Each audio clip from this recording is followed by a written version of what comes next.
This is my co-host Dalton. Today we do have on a very special guest, former big man Isaac Haas. Isaac, thank you for joining us today. We truly appreciate you hopping on here. We had some technical difficulties, so apologize for anybody that was waiting. If you watched, Purdue basketball in the late 2010s, you already know this man. One of the most dominant big men to ever wear the black and gold. A two-time Big Ten champion, fan favorite, a guy who helped anchor some of the best teams of the Purdue era under Matt Painter. So, just to start out here, Isaac, update us on your life now, what you're up to. Do you keep up with Purdue basketball still? Yeah, well, I appreciate you first having me on. It's an honor to kind of help people who love Purdue, and obviously I've just had a blast getting to know everybody outside of the basketball world. So it's been awesome. For me, I definitely keep track of these guys. Unfortunately, my job is a little bit more demanding than I would like. So sometimes, you have to be paying attention to things other than the screen. But yeah, no, I do industrial real estate now. I'm a tenant rep broker down. I work at SRS Industrial, which is formerly Roger Staubach's company. When they had sold to DLL about 40 years ago, they kept the retail side, and the retail side is now one of the largest platforms in the country. But during COVID, obviously a lot of retail doors closed. The industrial platform started picking up because everybody's still ordering, wanting things delivered to their door. You know the deal. So we had to have the logistics to handle that. So now SRS started their industrial team during COVID. So I think they're in year 4 now.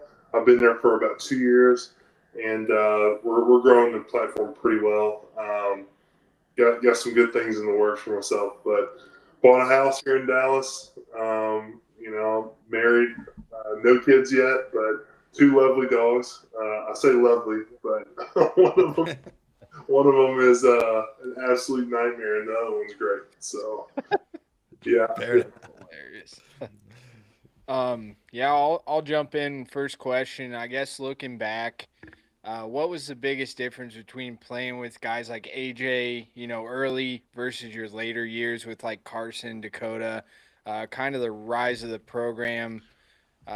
Those Purdue teams you were on, had incredible chemistry. What made your locker room, work so well? Yeah, that's a great question, honestly. So our freshman year, obviously you don't really know anything you're doing. You're just kind of coming in with the intent to work hard and play harder, right? I think it's pretty standard. I think any kid can walk in and say that. I would say that freshman year, playing with AJ, there was a lot of teaching moments, right? And not necessarily face to face, hey, this is what you do. But I think it was more demonstrated. And not only through AJ, but through Coach Brantley. And I feel like he really needs his flowers. I think he's just like a hidden power guy for Purdue, and nobody really ever gives him the credit. But that dude just worked so hard, and he's just so good at developing the big guy. So relatable, personable. But when I dropped in, it was very much he was still active and banging on me a lot too. So if AJ was out or if anyone else was out, it was him replacing. So I never got a break really.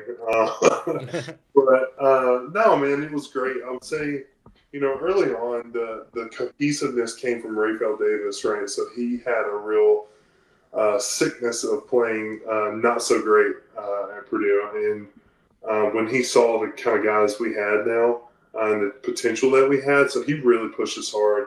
And with that kind of direction, along with Josh Bonnetal, another guy who didn't really get his flowers at Purdue, just an absolute leader, really got those guys in the weight room, was teaching us leadership tactics from a young age. It was just really, really ingrained in our program. So I really want to give him credit too. Still to this day, just such a good guy. I can reach out to him anytime, and he's more than happy to just hit me up. So that cohesiveness early on and that intent and will to win kind of brought there. As the program and Painter, Greg Gary, who I believe now is the head coach for Mercer, Coach Lutz, Jack Owens, all these guys that were there. They just really invested in our guys. They really put in the work, and it showed. Right, like there's lots of individual training, there's lots of team training, a lot of system training. It's collegiate sports, right? So you can just imagine the level and the detail that we're getting into now. This isn't high school basketball anymore, where you just have like this one thing you're running and you just pray it works. And you have to be able to adapt on the go. Early on for me, it was a bit of a challenge because I came from small town Alabama. Like it was, not the level of basketball I was prepared to jump into in college, and that became very quickly aware to me, or made aware to me. So I needed to do lots of conditioning. I had a lot of baby fat still on me. I was like 310 maybe, but baby fat, right? And had bad eating habits, just all the above, man. Just really couldn't nail it down until about the end of the year. And then over that summer, man, lost a lot of weight. And then, the leadership was just continuing to be ingrained in us from Josh Bonnetal and from Brantley and from Painter and all these guys who are really putting a lot of investment into like the servant leadership platform. And that's just, man, it really, really works for us. When you just have a bunch of guys who have one mind and they're just ready to get after it, it's very, I would just say it was very successful. And then obviously it just increased the more that you develop, the more that you spend time individually training, watching film, as you get older and your brain develops, like you start to notice patterns, you get used to kind of understand what's coming. So that just kind of contributed to all of our success. And then obviously Purdue has taken what, Coach Painter, Bonhall, and Brantley and all of us that contributed to early have just exploded with that. So all credit is due to them. We were just one of the guys to get it going. Sweet, man. Going kind of alongside that, like when you first got to Purdue, you talked a little bit about that welcome to the Big Ten moment. This isn't high school basketball anymore. Was there like a specific moment that you realized, okay, this is different? And then alongside that, like what, after you answer that, since it was kind of similar, like what made you pick Purdue to begin with? Like, were there other places you thought about going? Was Purdue always a goal of yours? And, how did that all come to fruition? For sure. So I'll start with like how I got there. So essentially by the grace of God alone, I was able to garner some college attention, and I could go into all that, but nobody wants to hear all that. It was just somehow getting noticed by one guy and then noticed by another guy, and you just kind of keep bumping up and whatever. And I did have interest in other places, so I had actually initially committed to Wake Forest, Tim Duncan and Chris Paul on my official visit. So wow. Chris Paul at my time, I just thought he was so shifty, so cool. He was, the assist guy, right? And then there was Tim Duncan, who was just my idol. And that was kind of beaten into my head from my dad, right? He was just a big Tim Duncan guy, fundamentals, basics. And so when I got to meet them both and play with them, like that was just such a special moment. I had gotten a call from the AD after I committed and said, "Hey, I just want to let you know that Jeff Masdelic is no longer going to be here. I just want to let you be aware of that." And so because of that, obviously there was second thoughts. And so I obviously decommitted there. It was verbal commitment only. And then shortly after, he was no longer there. So outside of that, it was UAB, Texas A&M, UCLA, and Purdue. UAB obviously was close to home. Jared Haas, who's now last time I'd seen him, I think he was at Stanford. I don't know what he does, where he is now. But Jared Haas was a great guy, had a great program going, great system, and he definitely had big intentions on developing me and bringing me to NBA level. The other guys were great options, but were not a good fit overall. And then Coach Painter was just the realest guy out there. I mean, I just thought he spoke the truth. He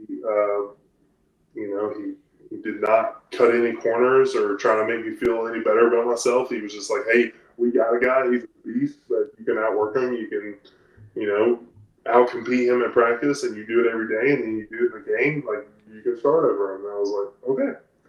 And I just took that. And, obviously there was questions about development and whatnot, and he showed me the history of big men there. And obviously, they've taken that and just expanded upon it, right?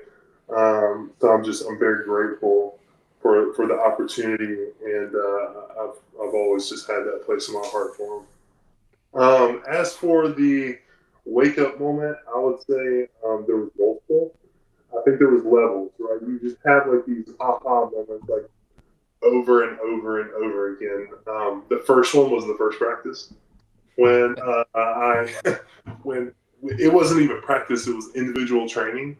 So I had 1 hour on the court with Coach Brantley, and within the first 5 minutes, I was absolutely heaving, like just not throwing up, but like I couldn't breathe. I was sweating like crazy, and oh my gosh, if you want to hear some stories about how much I sweat during that time. Any of the managers that were there, those guys, I owe them dinner anytime I see them, honestly.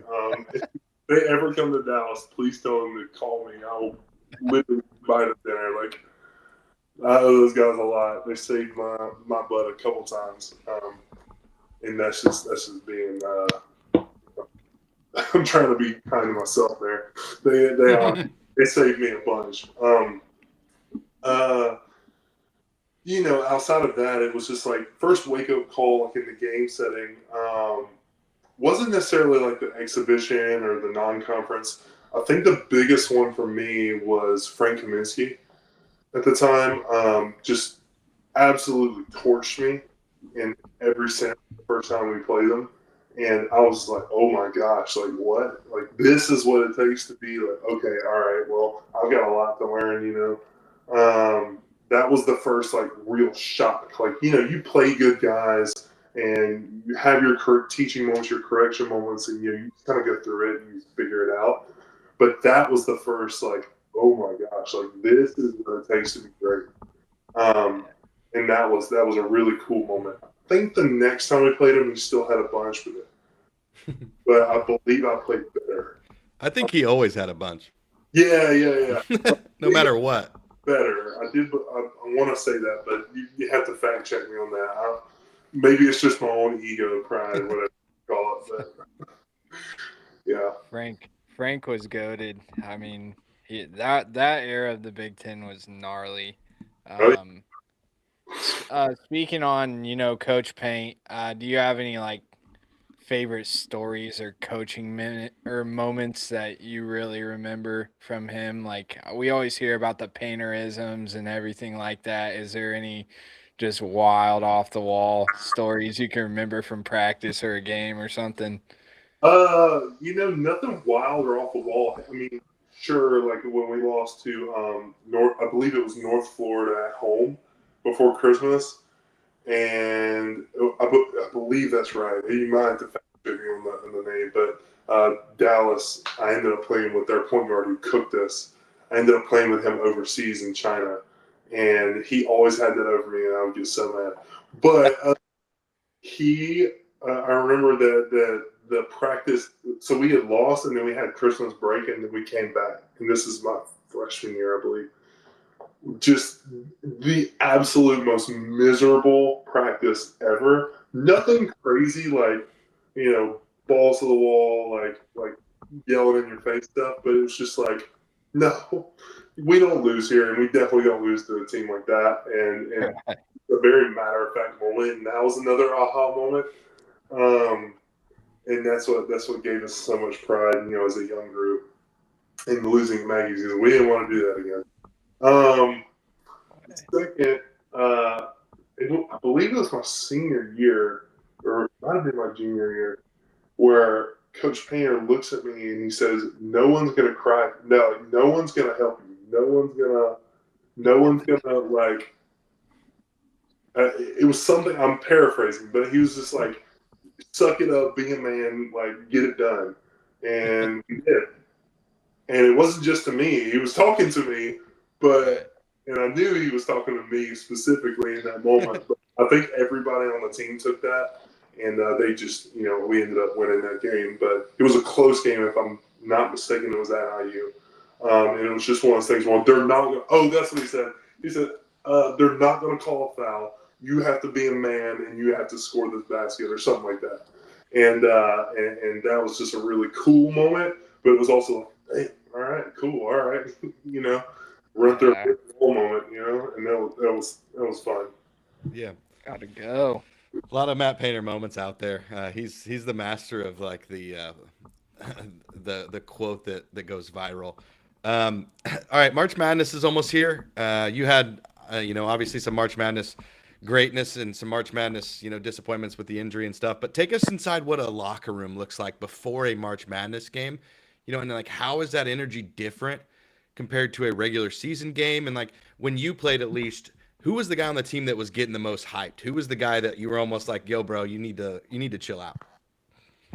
I think to address your last question first, I would say there was never really anybody on our team specifically that was like just too much. Like there was just like too much energy, too much of anything. I think it was very much almost like everybody was too calm.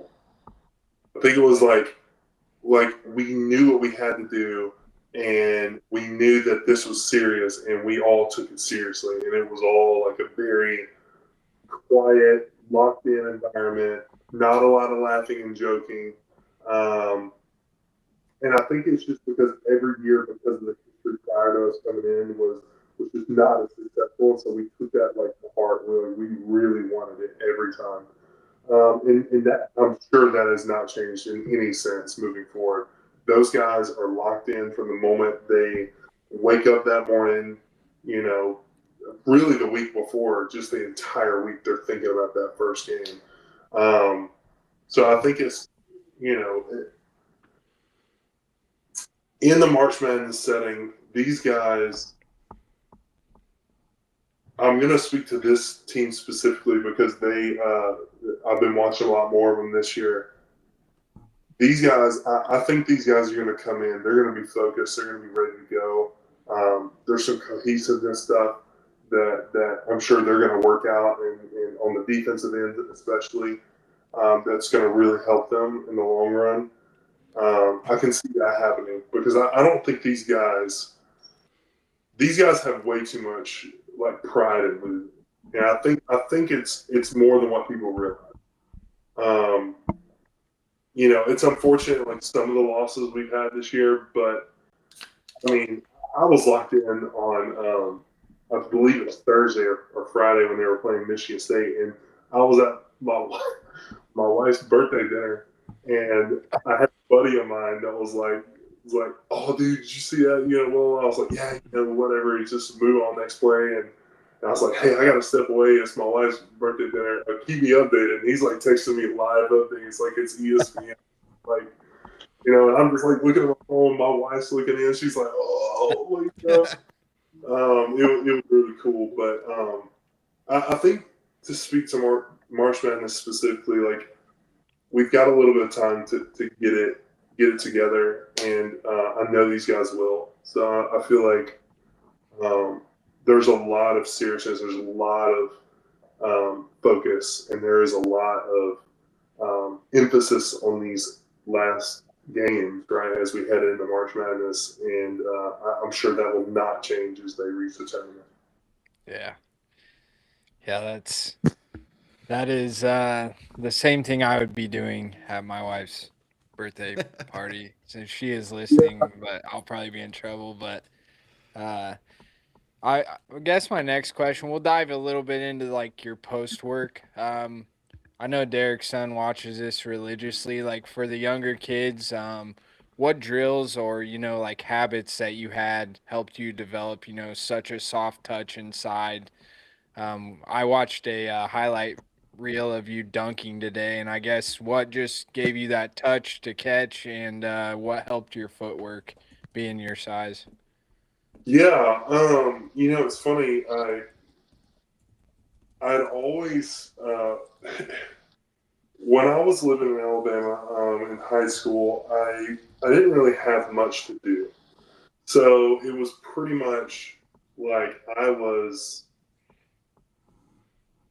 working my job in summers or after school or whatever.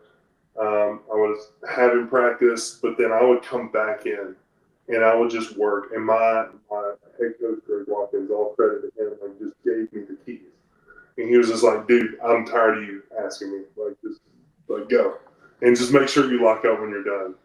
And man, I just spent so much time in the gym. And granted, I was out of shape. I didn't do the right things, but the things I always worked on was hook shot, hook shot, hook shot. But it was always my right hand, right? So I developed that touch and that feel, right?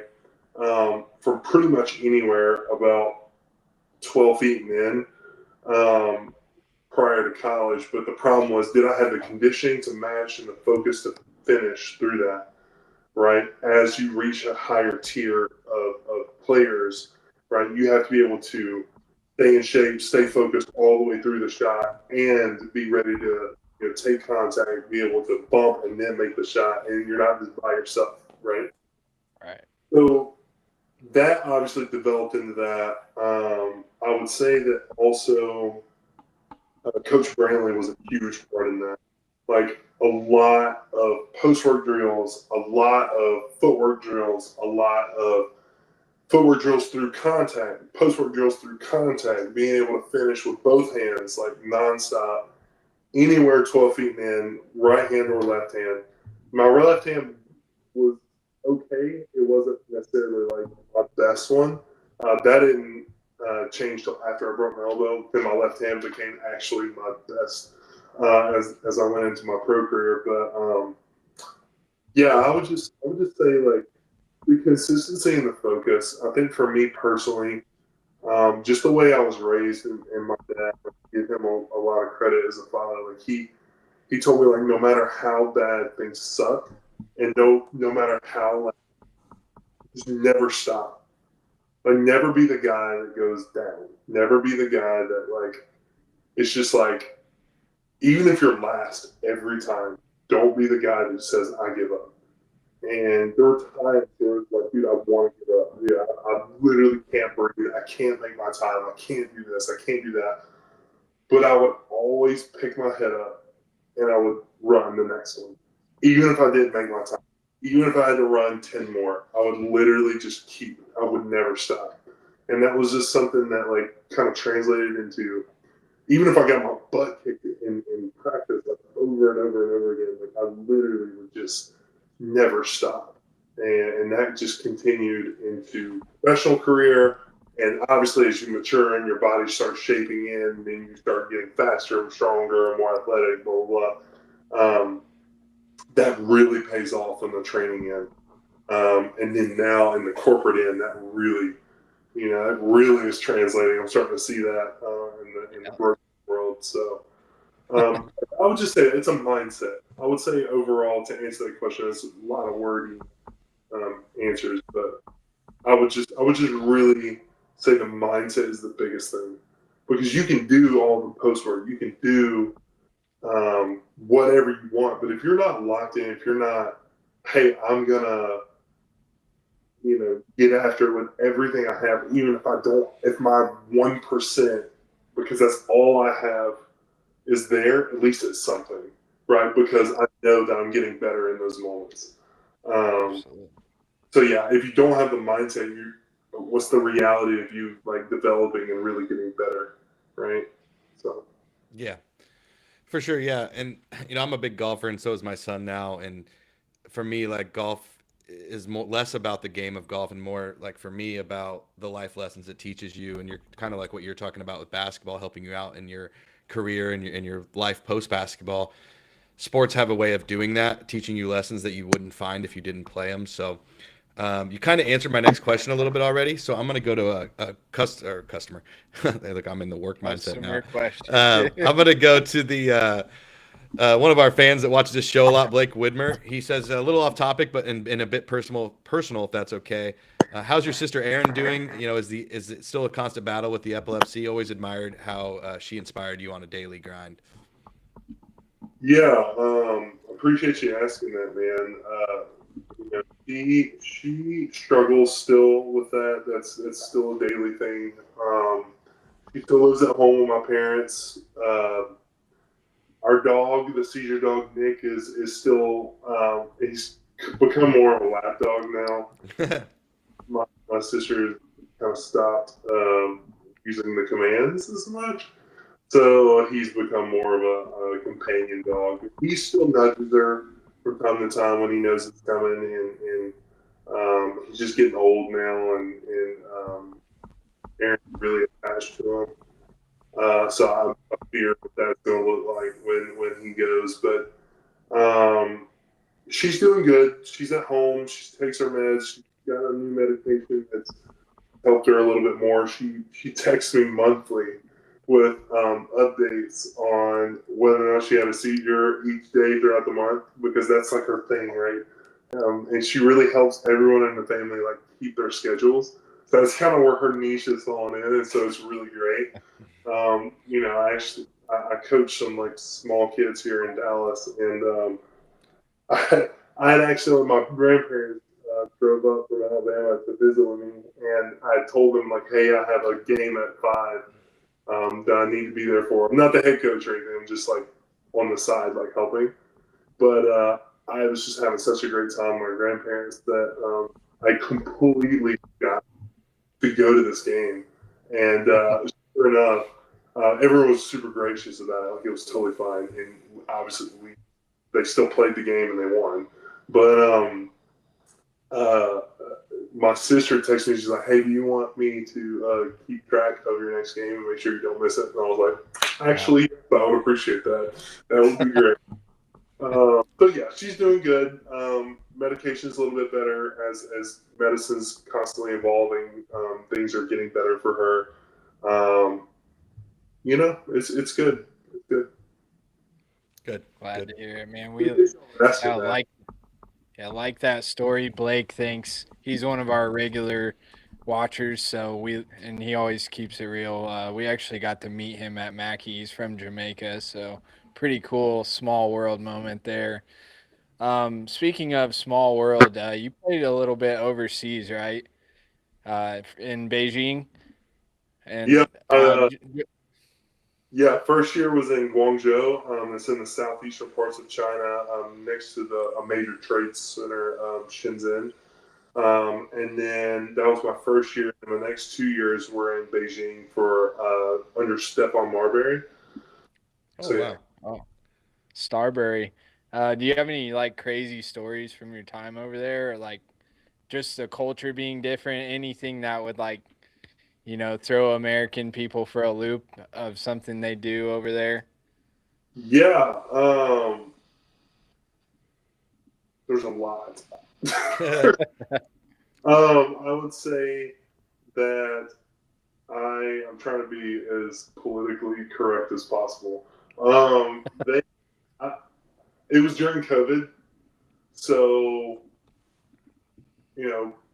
believe what you want to believe, but that over there it was just absolute, utter, complete lockdown, and it didn't stop anything. Everyone still got COVID, and it was the first time I got it was whatever, and then the second time crushed it, but that was after I'd gotten vaccines, whatever. Believe what you want to believe, that's fine. I saw it in my own life, and I'm okay with that. But the lockdowns itself was just so insane. Like, I felt like I was going insane. Like, you're just in your room by yourself for a month just to even get into the country. And then you go through another 2-week quarantine in the training facility before you can even touch the court. So you're doing prison workouts, right? And then you're supposed to go touch the court and like go play right away. And so it's just like, everyone's just dying, like every single person except the Chinese players, right? Because they're totally fine and we're in a bubble and whatever. But it was just like this repetition, just the same thing every single day, and it was just you never left the building, and it was just so hard. Is what I'll say. Culture-wise, there's a few things that were really cool over there. Like they really hang out a lot together. Like it's even as professionals, they're almost like teenagers in the basketball world. Like they just, you know how like I don't know if people know this or if they have kids that are in AU currently, but like say you're in a hotel and you book the 6 rooms in a row. They're all back to back. All their doors are going to be open, and they're just going to be walking back and forth, and blah blah blah. And that's just them all night until about 3 in the morning, and then we have practice at like 7, right? And it's just stop, and they it's just a lot of drinking, a lot of partying, blah blah blah. Whatever. That's what they do. I didn't partake in all that. I was very much like, hey, I'm here to get a job done, so let's get it done. But it was interesting. It was interesting. Some other cultural things like they'll have these like if there's a company that owns the team, right? So sometimes the leaders will come in and they'll host like a big dinner, right? And everyone's at this dinner and whatever, and there is a extreme aura of like all the players, coaches, anyone who's team gets really quiet and they just get really awkward, and it's very you'd think like the president was literally hosting the dinner. Like it was like insane. And then they're just like laughing, joking, like totally fine, like normal people. But then everyone else is just like, So there's definitely hierarchy there that you just have to pay attention to. Very polite to one another, very much respect oriented. Like you need to address people with respect over there, or else you will like be gone. And that's just the way it works. But yeah, I don't know if I can elaborate more on that. There's a few other stories that are just not appropriate for air. But yeah, that's okay. No, that's a good answer. Yeah. Along those lines, like you kind of mentioned about the culture and the vibe over there, but like, what's something about international basketball that would surprise American fans from like a playing standpoint and stylistic standpoint? And like, what makes those games so much different than what we consider to be American basketball or the NBA or college basketball? right. I would say that. So I played in China specifically, right? So that is it's almost like set apart from international basketball. It's almost like a league in and of itself. Think of it as like their own NBA, their own rules, their own stuff. They don't necessarily adhere to all of FIBA rules, but they adhere to most of them. I would say that the biggest surprise for me is there's only one import on the court at a time, unless you're like the last 4 teams in the entire league. The previous year, then you can have technically 6 quarters, or sorry, yes, 6 quarters import time. So, and you can't have 2 imports in the 4th quarter. And so it's a very it's a very odd thing. And so essentially, some teams, right, would just go, we're just going to not put any imports in the first quarter. If you're a bottom 14, we're not going to put any imports in the first quarter, and we're just going to tell these guys to keep it to 10 points minimum. And then for the second, third quarter, we're going to have both of our imports in, right? And we're going to absolutely dominate. And then the 4th quarter, we're just going to have 1 import in. And so the substitutions are very import focused, right? And you just be so shocked at how in China they just really are amazed at the difference in the skill level difference in American versus Chinese players. Like it is, becomes extremely shocking. But then with that, you also have the other end where I mean, it's, not public knowledge, but it is 110% paid for, like every game. And so you're fighting against that, right? And then sometimes like one team will pay a lot more, and then at halftime another team will come in and be like, oh, I'm going to pay this much more, and then the rest will take it, and then you end up winning the game. And That's wild. Absolutely shocked at how blatantly obvious it is there. Now, on official air terms, like, no, that never happens, right? But right, saw it. I know. Like, I saw the moment. It's pretty shocking. But yeah, that's some cultural sports shocks that I saw over there.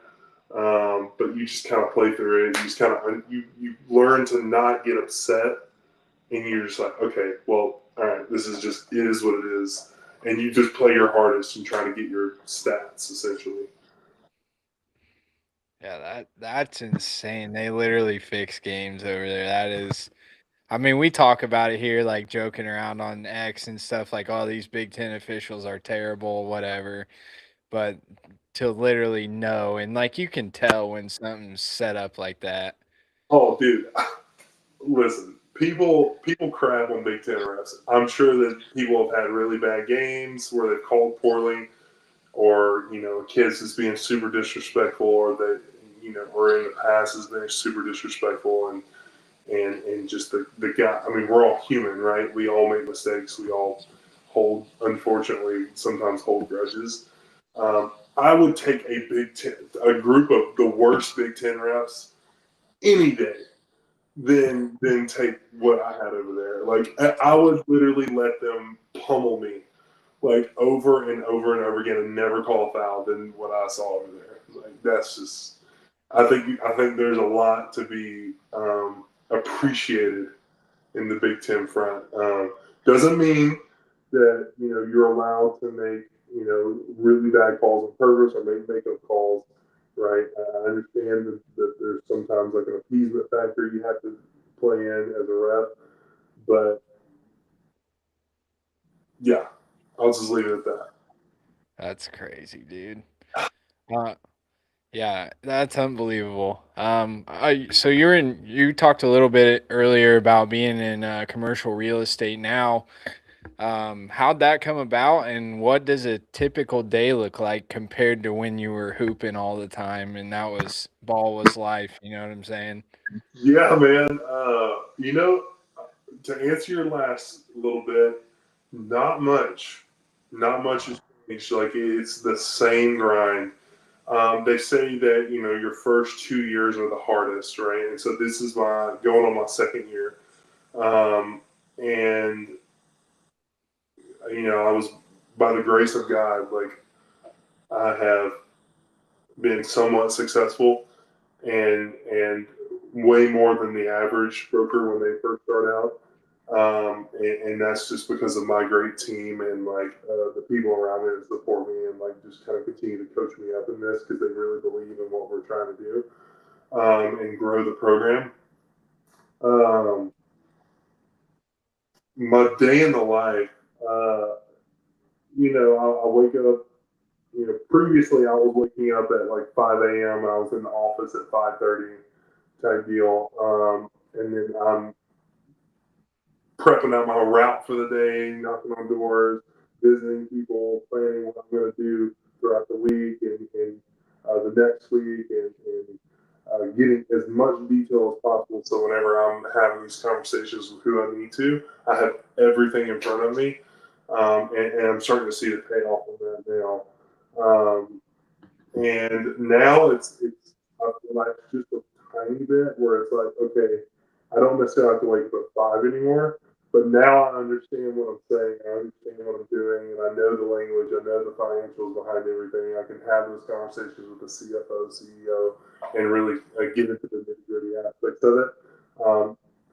And it's starting to pay off. And once again, it's not my doing. It's 110% like God working through me. Like, I'm so eternally grateful to Him because I would not be in this position if it wasn't for him.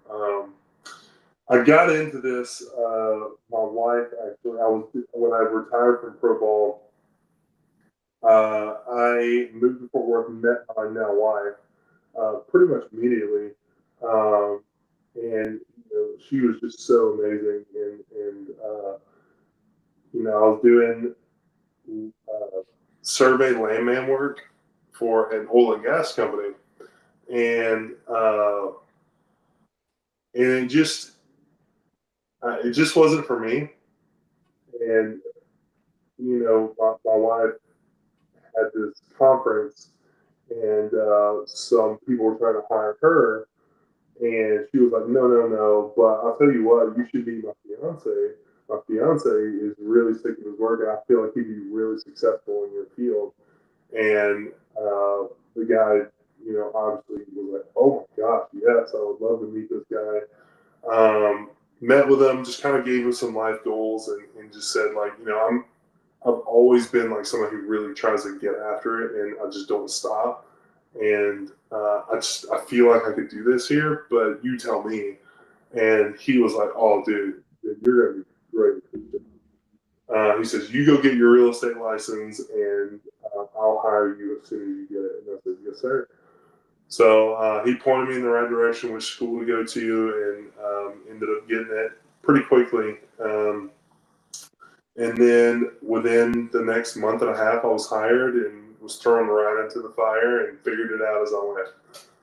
Let's go. Yeah, man. We're both sales guys too, so not on a commercial real estate level, but we sell as well, so we understand the grind. I'm a ready mix salesman for a concrete company, so just selling big projects and stuff like that. And then Derek, I'll let you break it down, brother. Oh, you're muted. Oh my gosh, dude. Oh. Oh my God. Sorry about that. I'm a failure at life. That's what I sell. I sell failure. No, I work for a small business that sells mini excavator stuff. So I love the company I work for. I'm in Florida right now, doing something for them. So, you got the fake beach behind you, but I'm not that far from a real one. So, Yeah. I'm living it up. It's center of Texas right now. I am just like the furthest thing right now from a beach. But I did just come back from Cabo. Hey, so, nice. The beach behind me, this was literally last week. So I'm feeling pretty good right now. I got a little bit of a tan, Hell yeah. But no, that's cool, man. You guys, so you're in the concrete construction, right? So industrial platform. Oh yeah. Oh yeah. Yeah. Love that. Yeah, we just are always bidding big projects up here. I actually we live an hour from Lafayette, so I'm up here in Indiana, braving the cold to sell some mud. You know what I'm saying? Oh yeah. Yeah, I love that, man. Love that. Yeah. Yeah, that's the last thing the fans of ours want to hear is about us. So, I'm just kidding. That's When you mentioned you do follow the team now, when you watch them like in today's landscape, what stands out about this team, this program that's evolved since you've been there? A lot of people, former athletes and ones we've talked to, have talked about how much Painter's changed, how much he's kind of softened up a little bit. What do you see as a change in this Purdue program? Obviously, the expectations are through the roof, but what do you see? That's a loaded question. I would say that, obviously, like, I got to give credit to my guy, PJ. Like, he has taken over the offense and just done a spectacular job with that. So, I'm going to give props to the development program again. Like, I think these guys are just so invested in seeing these guys get really good at what they do. And because of that, the program has excelled in that sense. Like, you find these middle, low-level guys, and then you take them and you develop them, right, into these great players. Like, you look at, like a Caleb Swanigan. Like, I mean, me, I wasn't even great, but, like, you look at, like, I was literally just a big freaking guy, and then it just worked. And then you take, like, a Zach Heedy, right? Like, it's just, he was so talented, but when he first got in, like you wouldn't have thought that, right? And then Right. he just obviously is just like this incredible player, and he took anything I had hoped of being and just exceeded that by 1,000 times. So definitely credit to the development program there. This team specifically, I would say there is it's different because I came in for the Purdue Michigan game, and that was the first time I'd seen us been outsized.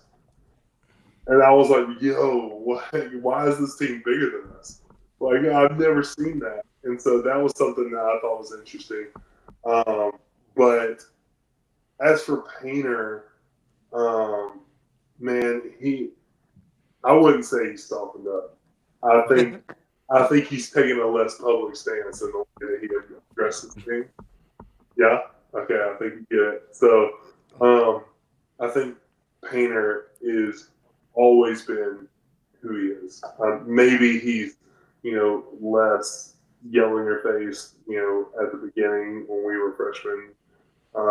But he's very much merit based, and I respect more than so anything that he does. Like I'm on board with it because I just know that he has really good intentions behind what he does. I mean, I heard him the other day on a podcast. I forget when he said there was a kid who I forget the name who he said, but the kid who it looked like he had messed up really bad. And then he went back and watched the film. He called him into his office and said, "Hey, that was my bad." And I think it takes a lot of humility as a head coach to do that. Like when you have different kids, especially now with the NIL transfer program, which that's a whole different story. I don't want to get into that. I knew that was going to ruin it. It's just because I think kids should maybe get money? I don't know if it's like handled properly, maybe, but like I think it just takes away from the integrity of the game. But that's a different story. The fact that he's able to handle it with such grace and like, and you see these guys come in, they don't leave. Like, and especially in an environment and a climate like this, that's got to say something, right, about the coach and about the program. So I think there's a lot of hope of integrity to staying in that program, and that I believe that's due to Painter and his entire crew that he has around him. Elliot Bloom, PJ. I mean, you go down the line like Sasha, like all of them. Like you just these guys, they're bought in, they're all in. They want a national championship. They want it. I know that they want that more than they can breathe. And so I think if anyone's being harder on them, just take a breath, right? Take a breath. These guys work harder than I know. I mean, I went to the Purdue Michigan game, like I said, and spoke with PJ in the locker room for a couple minutes. And he was like, "Man, I would love to hang with you, but dude, I got so much work to do. We got to get after it, man." And I'm just like, I get it, man. You do you. And I wish you nothing but the best, and I can't wait to see you next year. Love you, brother. And then that was the last thing we said. But That's yeah, awesome, man. That's definitely something like I think that both of us really admire about Purdue. Like we get to watch guys that we know, like we feel like we know them. They've been there for 4 years, whereas some of these programs bring in a new roster every year, and it's like, man, I don't know how. Even the NBA doesn't do that. Like, how are you a fan of that? But last little thing here, and then we'll do some quick hitters and some fan questions and kind of get out of here. But you mentioned PJ, and you played with PJ. Did you know, like back then, that he was going to be a head coach and a great one at that, or an assistant coach or an offensive coordinator or whatever? Hindsight 2020, I would say yeah. In the moment, heck no, man. We're just freaking kids. Like, we don't know what we're doing. I think he had so much. I think he just had so much camaraderie, and he was so basketball smart that I knew he was going to do something in basketball. I didn't know what it was.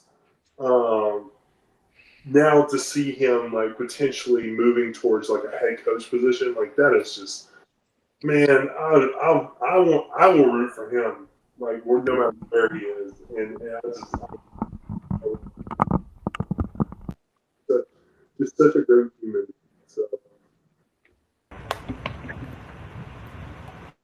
Oh, we're back. Something messed up, Derek. Oh, I think he dropped. No worries.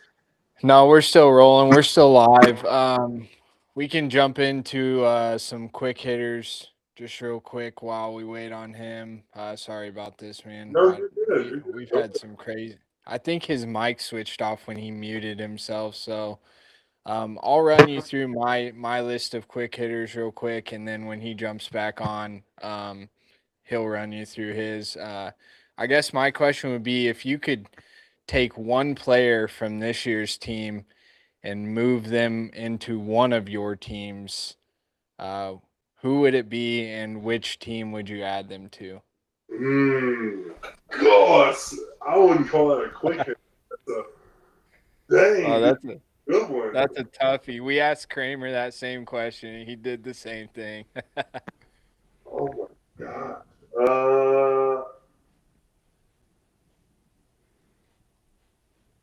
Trey Kaufman. I think same answer. I think he's just like that dude just freaking gets after it. Like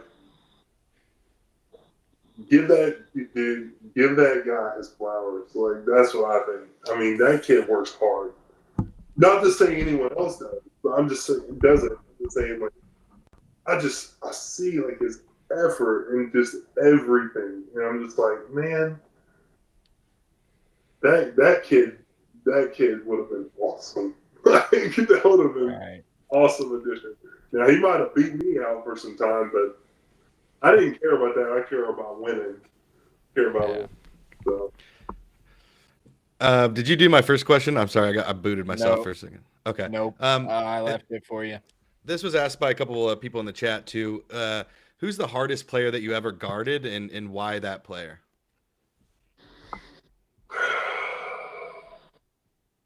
Kaminsky. Yeah. I don't know. I don't know if I need to necessarily give an explanation. He could just do it all, and I was a freshman, and he was just absolutely cooking me. So, I think Frank Kaminsky deserves that for sure. For sure. Yeah, I'll jump to my next one since we kind of went out of order here. Coffee or energy drinks, or neither?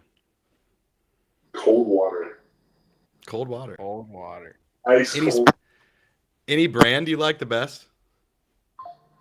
Like brand of water? Yeah, like bottled water. I guess like Evian or Mountain Valley. I guess if you get like real fancy, you know. Hey, that's some good water, Isaac. Yeah. I love water, man. I'm a water snob now, so. Expensive water. I used to drink that when I was a pro, but I loved it, but it was expensive. Mountain Valley's that stuff. Who was the best trash talker you played with? Ooh, I played with? It can be an opponent too, if you want. Whoever you think of in your mind, just could talk that talk. You know, it's a tie between my first year in China. It was between my two teammates, my two import teammates, Maurice Spates and Dallas Moore. Okay. Like we used to always talk crap to each other, but it was in good fun. Like sometimes, like you know, when you get competitive, like sometimes. Oh yeah. Most of the time, it was just good fun. I love playing with those guys. It's so much fun. That's beautiful. What do you think? What do you think would be scarier on defense? Seeing Zach Edey down low, or seeing Carson Edwards pull up from three? Carson Edwards. Nasty. Big guys. I know I know how to handle that. That's fine. When I became a pro, defense was my specialty. I became the guy that was like locked down. Then I just really focused on defense and seeing, man, it's just hard to play against a guard that's just freaking at any moment could drop 30 on you. Like, that's just. And they're so freaking shifty, man. And I got shiftier when I left college, but not like that, dude. Some of those guys are insane, man. It's just so hard to keep up. Yeah, for sure. Especially Carson. Yeah. We watch his film, man. The bulldog, like just. He's a nut job now. Oh yeah. He hit 10 threes in one quarter, I think, over there. We were watching one of his games, and I think he hit 10 threes in one quarter. So, I mean, what do you do? Like, You do nothing. You pray, Isaac. You just hope that those two guys can keep him contained, right? Yeah. Who do you think is the best defender in the Big Ten right now?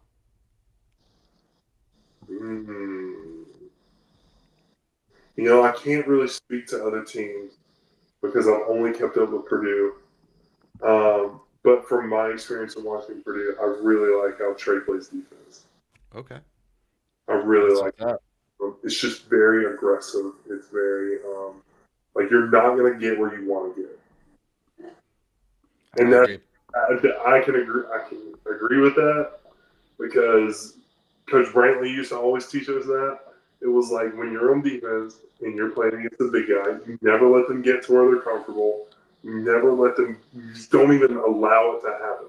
It's just like you can hit any other shot you want, but you're not going to hit that shot. Yeah, that's it.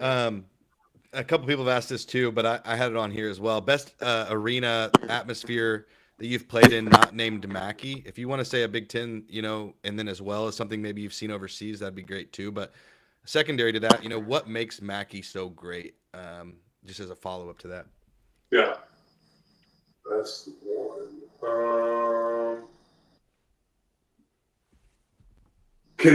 Okay. So that's also the time because I love playing at Chrysler Center. Or Chrysler. Yeah, Chrysler in Michigan. Love playing there. But I also hated playing in Illinois. Yeah. Like the orange and the drum, it gave me a headache. I always left with and it's just like I hated playing there. So like I feel like that's equally as like I don't know. That's just me. And then Mackey, what was the question with Mackey? I'm sorry. Just like what makes Mackey different? What makes it special? Yeah, I would say just like the fans, man. It's so ingrained. Like I came for the Purdue Michigan game, and my wife had been to. We went to the national championship game with Edie. Obviously, that didn't turn out the way we wanted. But then we last year went to the Purdue Indiana game, and that was closer than we would have liked at home. Yeah. Right. Yeah. And so it wasn't quite as like electric, right? And then we went to the Purdue Michigan game, and I said, "This game is going to be jumping." Like now, granted, there was a significant period where it wasn't where we wanted it to be. And the crowd got a little silent, but those first 5 minutes, my wife Elle, she was just like, "Oh my God, I can't hear, I can't think, like this is insane." I said, "This used to be every single night I played there, every single like this." She was like, "How do you hear? How do you?" So I think it's just so special, and that's only possible because of the fans. So. Yeah. We love it there. You get to replay one game you played at Purdue. Which one is it? Ooh.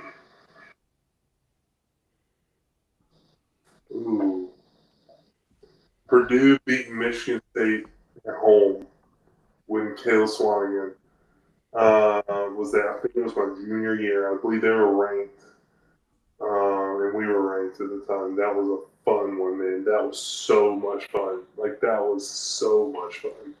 Hell yeah. Everything about that game was just, like, awesome. Like, I had a great game. Caleb had a great game. Our guards were shooting well, and we won, like, versus a ranked team at home, and I believe we won by, like, it was versus Jaren Jackson, I believe. Yeah. We won by, like, Correct me if I'm wrong, but I want to say it was more than 10. I'd have to check on that. But yeah, it felt like it, that's for sure. It was just one of those games where you're just like, man, that was an awesome win. Yeah. Hell yeah. All right, let's get to some just rapid fire ones. It's just like a this or that type of situation. We do this with everybody. Are you an early bird or a night owl? Early bird. All right. Android or iPhone?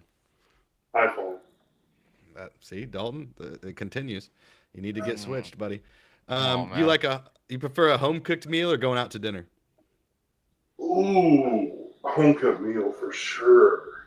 Oh, Especially if it's not like hot pockets in the microwave. Hey, he's from Bama. man. My wife cooked, like, she works too, so when she gets to cook, I'm like, yes. Let's go. Yes. That's beautiful. Texting or a phone call? Ooh, phone call. Okay. I Same. think you're in the minority in the world now. It's. Yeah. I remember my dad used to always get mad at me for texting him all the time, and now I can't get him to answer the phone to save his damn life. So I used to be a huge texter, and then like now I feel like my parents are like, dude, stop calling. exactly, it's like flipped. It's done a 180. I know. It's like, hey man, I want to talk to you. What's wrong with that? All right, my last one here. Chicken or the egg? Which came first? Chicken, man. All right. Let's go. The chicken for sure. I'll do mine. I think I know this first one. You already kind of went into it. Dogs or cats? Dogs for sure. Yep. Pizza or tacos? Oh, dude, what? Does burritos count as tacos, or is it have to? I mean, hey, it's your interview, buddy. You tell me. say burritos instead of tacos for sure. All right, for that's sure. fair. Would you rather go on a cruise or stay on land and go somewhere like Cabo? Land, and I would love to get. I love going in the mountains, man. Love it. Oh, okay. Mountains? Big mountain guy. Isaac Haas, the mountain man. Hey, That's what we got. yeah. This is off the wall. Star Wars or Star Trek? Star Wars 1,000 times, yes. That's what's up. Theme park or a concert or a show? Theme park. Theme Okay. park. I'm with you. You I love theme You a parks. coaster guy? Yeah, definitely. I grew up on Six Flags, dude. I was like an hour and a half from Six Flags Atlanta. Atlanta. I've been there. They still let you get on coasters at your height? Dude, I haven't ridden a roller coaster in so long, but just the memories alone. Just the memories alone. I will never not be a coaster guy. Can we get an exclusive video the next time you do go on one? Can you do that for us? You know, honestly, I was just telling my wife the other day, I was like, hey, I've never been to the Six Flags in Arlington. Should we go? She was like, heck yeah. Well, all right, cool. So you might get one this summer. You never know. We'll be expecting that. For sure. Couple last little fan questions here that got asked. Somebody joked, you don't have to answer this, said, does Isaac have any eligibility left? I think the answer to that's probably no. But who knows at this point? Although with the new NIL rules, I actually had a dream last night that I was playing in a game for Purdue, and I was like sucking horribly because I'm like not nearly in the shape I used to be. So trust me, you don't want me. Trust me. Blake Widmer again says, does Isaac still hoop in pickup or anything? You know, how has your body handled the wear and tear over the years? I think I got out pretty early, so my wear and tear is fine. I stretch a lot, I work out a lot of functional body movement stuff, like kettlebell workouts, stretching. Just a big, you call me a Rogan guy, whatever it is, with all the kettlebells, you know the deal. Yeah. My guy. Yeah, man. So I would say it's holding up pretty well. Even though I'm cruising at 350 right now, but it's just like, yeah. Hey man, I don't know. You dominate some Y League basketball. I'm just saying, get on a team and start showing these guys what's up. I don't know, man. I just when I retired, I kind of just stopped playing. I was like, man, I'd rather just sit at home with my dogs and my wife. Hell yeah. Don't blame you. It's a better life anyway. Get a good workout, maybe hit the treadmill, something like that. Yeah, I'm a big kettlebell guy myself and Rogan guy, so Yes, sir. Yes, that's sir. yeah. But One you of, being at 350 is like me being at about 190, so that's my goal right now. So I'm trying to cut down on this right here. This little side flab I got going here. That's got to go away. Oh my it's all god! those good dinners. yeah, Right?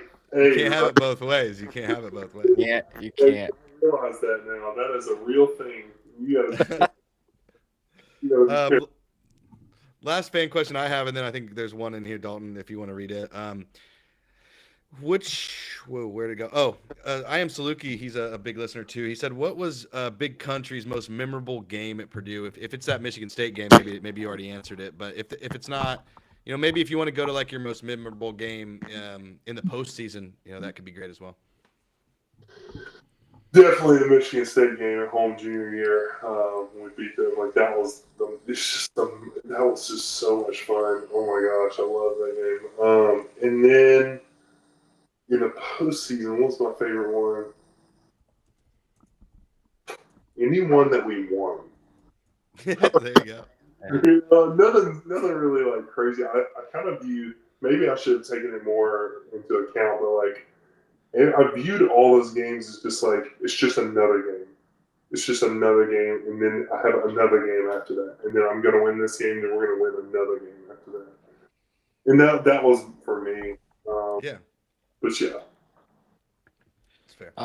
Last question of the night, man, and then we'll get you out of here. We had Purdue Apologist, who's a big follower on X. We're a fan first podcast, if you couldn't tell already, but he asked, will Purdue ever go back to being an offense centered around the five?